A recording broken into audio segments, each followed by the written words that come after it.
Hi, good morning, good afternoon. Today I'm making recipe for Pittu, which is a staple food in Sri Lanka. We used to eat this regularly in our childhood. Used to have this, normally it's made with rice flour or roasted wheat flour, but today I'm making with oats flour. For that, in a pan, I've taken about 2 cups of rolled oats, ground rolled oats, and I'm just going to dry roast it for about 5 minutes until it slightly turns like light brown in color. Roasting the flour gives a nice aroma to the dish, and also it helps fight with the phytic acid in the flour on the grain, which cause a bit of bloating.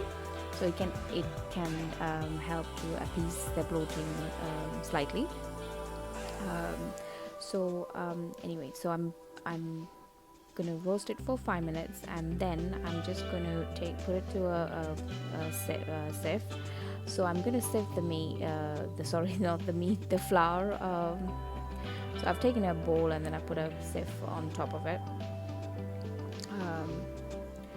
Like so, I'm using a big bowl because that's what I normally use to make the pittu. So I'm just using the same one. But so once that's done, so you've got some particles of the ground flour, so I'm just going to toss it aside. And to this, actually I'm taking about 2 tablespoons of the flour aside, in case when I'm mixing it with water to get a pebbly consistency. Put too much, then I can just add it to it to get the mix right. So I've added about a little bit of salt, maybe half a teaspoon. That's according to your taste. And now I'm going to add a little bit of water, little by little. I'm using lukewarm water. I'm not using gloves today because I need to feel the texture of the flour while I'm making this. So we need to put the water little by little and get it into a pebbly consistency, and also making sure that the whole flour has been, it's got water in it. So you can also use it using the spatula, so that if the water and then the flour is a bit hot and you can't handle it with your hands. And so I'm using a spatula and my hands. I just mix and match to this little bit, and then use my hands.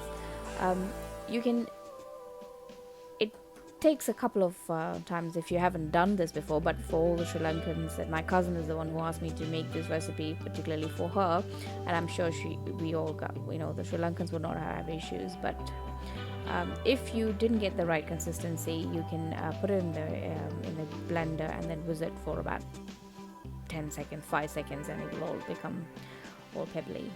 So this is what you do. So there are some thick, the big ones, big lumps and floury consistency. So you just have to mix it little by little with the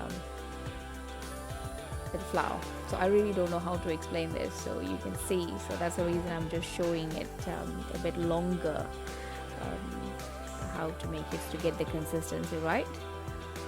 So this is it. My pittu flour is ready. So I'm just going to put it into a steamer. I put a plate underneath the steamer so that the pittu doesn't get through the little holes that we have in the steamer. So I'm just going to put it in, and then I'm going to